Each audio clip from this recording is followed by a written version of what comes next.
overtime. LeBron to Ellington to Westbrook. Westbrook driving to the rim. Kicks it to Reaves. Three-pointer. Good! The rookie. 0.9 remaining. Dallas rips it in. Bullock, no good. And Austin Reaves. Hey, here we go. Hey, on game roll, man.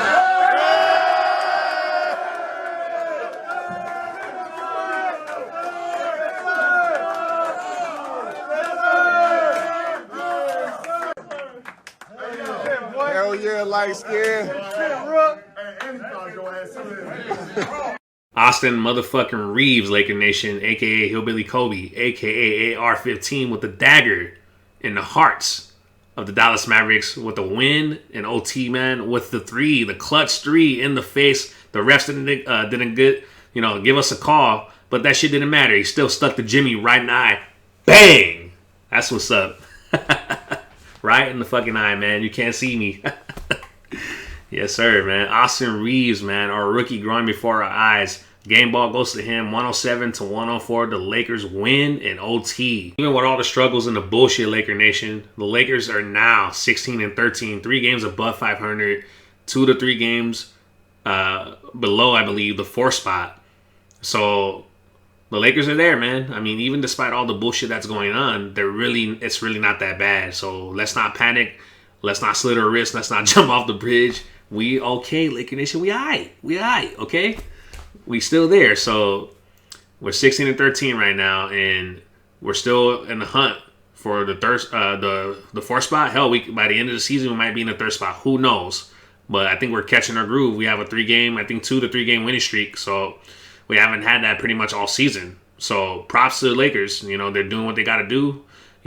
It's not pretty wins, but the fact is just stringing together some winning streaks. And this is our first winning streak to my knowledge. So, it's a good thing to see. Hopefully the momentum carries over. I think we got the Timberwolves next. And, they're a young and hungry team. So we got to obviously bring it, man, because Anthony Edwards is looking nice for them.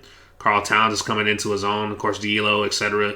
And Pat Bev is setting that culture over there, man. So we can't sleep on them. And that's going to be a good game with young, hungry players. And I look forward to that for the next game for the Lakers coming up tomorrow, I believe. So we'll see how it goes. But before I get into the rest of my thoughts on this game, comment, like, share, and subscribe. It's going to be a short one. I'm just going to give some key points that I've seen as to why the Lakers won this game. And then also talk about the development of Austin Reaves, man. But so the Lakers, from what I've seen, man, and I love it, and I hope I see more. And I've talked about this in my preview with Dime, is that Russell Westbrook handles the ball more. LBJ, trusts him, sacrifices more, plays more in the post, plays more off the ball. In the beginning of this game, AD was struggling, and LeBron James was kind of once again, taking longer to get into the offense, things of that nature. And AD didn't have that rhythm. But people could say what they want about Russell Westbrook, man. They could focus on the turnovers, this and that. It's already been 11 games, now 12 straight games that he's played better, that his turnovers have decreased. He's went from 8 to 7, or 7 to 8 turnovers, and then now he's about 4. So he cut it in half. His efficiency is better. He's starting to gel more with his teammates, and his chemistry with AD, man, is solid. It's solid. They look good in pick and roll.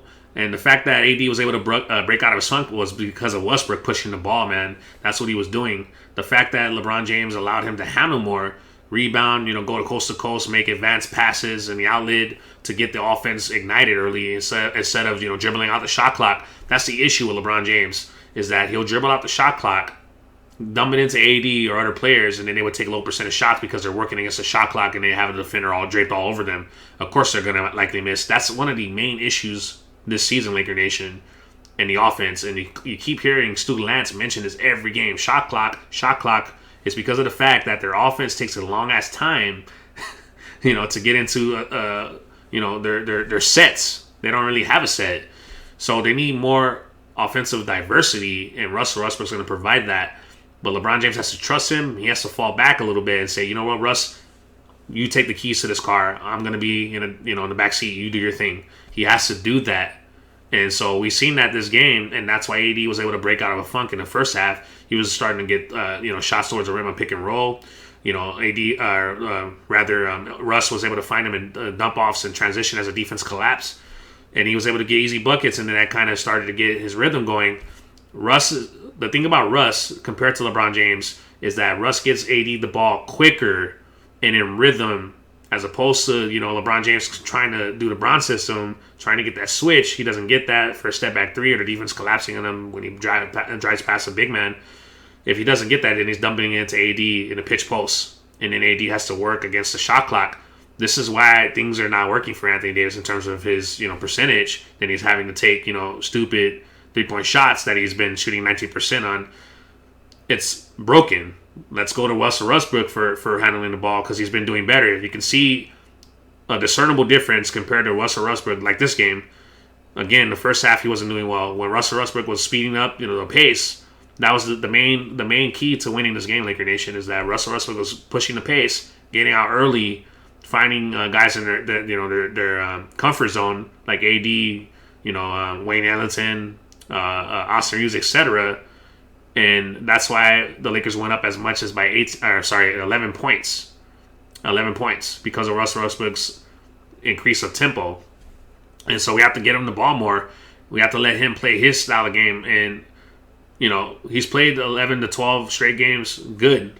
When Russell Westbrook, I believe it's a stat on Stat News, if I'm not mistaken, when Russell Westbrook averages about 20 points or more, the Lakers usually win. He needs to attack the cup. He needs to be in aggression mode, and aggressive, assertive, looking to score more, because that's what he does best. And another thing, Frank Vogel, for what I've seen, and he should do more. And, hopefully, shout out to Malik Monk and Dwight Howard on COVID protocol. Hope the brothers are okay, and then Coach Handy as well. Hopefully they're safe. But we got the W, man. We banded together, and we got the W for them. So, awesome job. But speaking of Malik Monk, if I'm Frank Vogel, I would stagger young, fresh legs that could run and that could shoot with Russell Westbrook, because that's his game. He needs those type of guys around him, as opposed to LeBron James, Wayne Ellington. He's not going to run with those type of guys. So Austin Reaves is going to be able to run with Malik Monk. Coach Vogel needs to stagger them three with Russ, or them two rather, and younger players that like to run with Russ more. Dwight Howard a little bit, etc. DeAndre Jordan, players like that, but mostly definitely Malik Monk and Austin Reaves. Coach Vogel needs to stagger them together, because Russ needs guys that like to run more, fill the lanes, and be able to spot up and transition. And that's what they were doing when they got that 11-point lead. So that's a key distinction that I've seen, that obviously Frank Vogel, I hope he sees tape and he puts those two guys together as much as with Russell Westbrook as much as possible. And I would decrease the time, especially to start the game, with AD and LBJ, because Russ needs to find his rhythm. He needs to find his confidence. You're starting to see his confidence grow. You're starting to see that he's attacking the rim more. He's starting to do his own thing. And once he does that, he's going to be able to play better with AD and LeBron James. So if I'm Frank Vogel, I look to isolate them in the beginning of the game a little bit. So, for example, play the first 4 or 5 minutes for Russell Westbrook, right? With the AD and LeBron James. And then whether it's AD and LeBron subbing out, or whether it's Russ subbing out, sub them out, let them finish the first quarter, and then in the second quarter, sub in Russell Westbrook. But I would rather have Russell Westbrook probably come in with the second unit in the second quarter, with Austin Reaves, Malik Monk, etc. And then 5 minutes to 4 minutes, then bring in the AD and LeBron James. So if you get that type of dynamic, you get Russ's motor flowing, you get his rhythm flowing, he's going to be able to play better. But also, man, the chemistry between AD and Russ is solid. Like I said this on Twitter, you can see the difference between AD playing better in rhythm when he was struggling in the beginning. And this has been an issue with our offense, is that LeBron James will dribble out the shot clock, dump it down to AD in the post with 5-6 seconds to go, and then AD's working against the shot clock and the defender draped all over him, so he's taking low percentage shots. And then he's also standing in the corner, as LeBron James tries to go past a big on a switch, defense collapse, and they leave AD open for a 3-point shot in the corners or wherever on the perimeter, and he's hitting at a 19% clip. The defense is smiling. They're saying, yes, take it, because AD hasn't been shooting good from the 3-point line. So that's the issue. But when you have Russell Westbrook pushing the pace and getting AD in pick and roll and rhythm and movement, that's better. and that's been a clear distinction to me, very discernible. So their chemistry is pretty good. And like I said, say what you want about Russell Westbrook, but his chemistry with AD is solid. And the fact that he's finding his rhythm and, playing well with the second unit guys such as Austin Reaves and Malik Monk, man, it's only a matter of time until Russell Westbrook starts playing really well with LeBron James and AD at the same time. So watch out for that, Laker Nation. Patience is coming. It's coming. We're 16-13. There's a bunch of chaos, man, but again, once I said it like 25 games in, and after that, the Lakers will start to gel. They'll start to find themselves, and we're starting to see that. So say what you want, but Russell Westbrook is a reason for that. He's a reason for that. Just give this man his props. People's been slandering him with his turnovers and stuff like that. But we have 12 new players. He's starting to learn things more. He has to take a back seat, but, that's what he thought, so to speak. But again, like I said earlier, if LeBron James takes a back seat because he has more to offer, Russell Westbrook's able to be himself. He's able to have that confidence rhythm because LeBron James can adjust because he's a greater player. He has more to offer. So if they take this blueprint from this game and apply it to every other game in terms of how they run the offensive system and let Russ handle more, LeBron James plays more off the ball, things of that nature, more in the post, and they stagger the lineups and keep AD and LeBron James, more playing together, and Russ with the second unit, I think the Lakers will do just fine. The Lakers really struggled on pick and roll defense, man. Brunson was killing us. We always have a problem with the shorter guards, the short, fast guards. Brunson kills us, man, in the pick and roll. We need to do a better job of guarding him. The Lakers drop coverage and pick and roll defense was off. Guys weren't rotating to the shooters. They were over collapsing, and then they weren't helping the helper. And so a lot of perimeter jump shots was open for the Dallas Mavericks with Porzingis. They did a poor job switching and, putting smaller players on them like Bradley. Bradley can only do so much. So that's how, Dallas was able to stay in this game quite a lot for a long time. And the Lakers just couldn't put together, consistent stops on the defensive end, to prevent the Mavericks from coming back when they had that 11-point lead. The Dallas Mavericks are just hitting a barrage of shots and getting to the rim, hitting 3-point shots, KP, Tim Hardaway, etc. But fortunately, the Lakers were able to get some stops down the stretch, and then they were able to outscore them. But before I end this recap, I want to talk about the development of Austin Reaves, man. This kid has impressed me since Summer League. I've said from then on out that this kid was going to be, a key contributor and a good role player for us. I've seen tremendous growth. I like this poise during Summer League all the way up to preseason up to now. And I said it, and I'm going to say it again. I believe this kid can approximate Alex Caruso or can supersede him. And he's definitely has higher upside than Alex Caruso. Definitely better in his rookie year compared to Alex Caruso, man.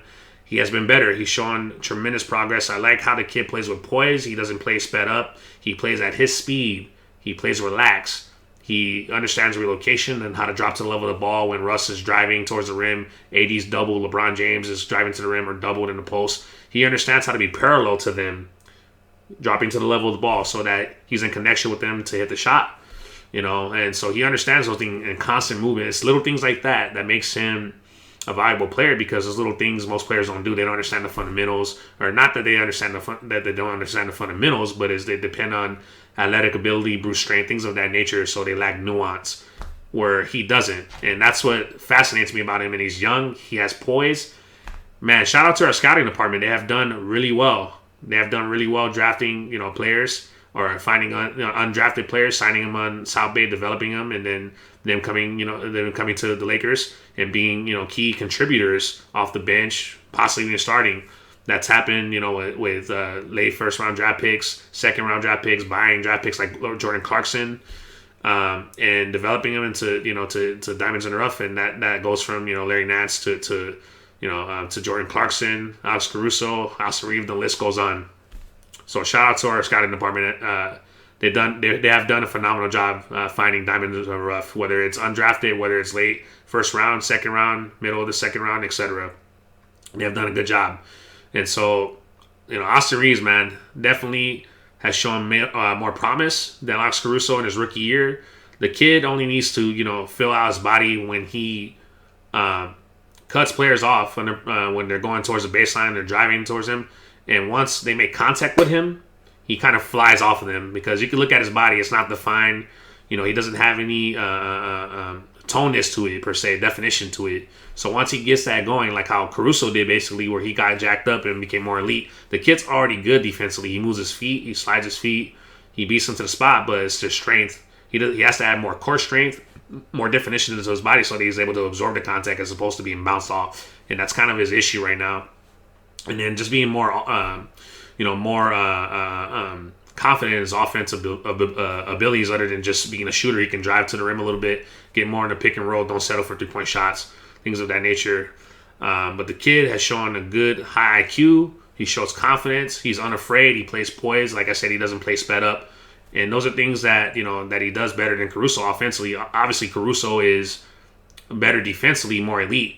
But don't sleep on Austin Reaves, man. I've said it before. I said that he has more promise. He has shown that since Summer League and onward to preseason, he has shown more upside than Alex Caruso. And has shown more overall as a player. I think he's better. Man. To be honest, and I think he's going to be better. Definitely he can approximate Alex Caruso, and he will be better. Mark my words. He will be better. So I love what I'm seeing from this kid. I think we found it, Laker Nation. I think we found a diamond in the rough. And I believe, in my opinion, sign off in the comment section down below, I believe Austin Reaves should start. I think he's earned it, man. I think he's been consistent. He's one of our better defenders, top 3 defenders behind AD, and Avery Bradley. He might be even our best defender. Shit, I'm just saying.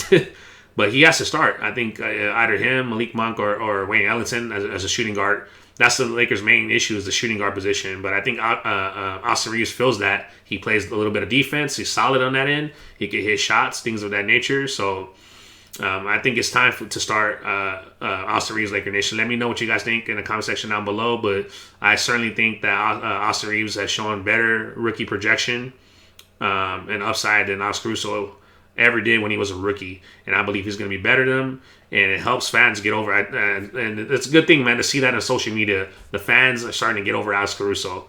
I love Alex Caruso, don't get me wrong, but I thought people were dick riding him too much. It kind of got annoying.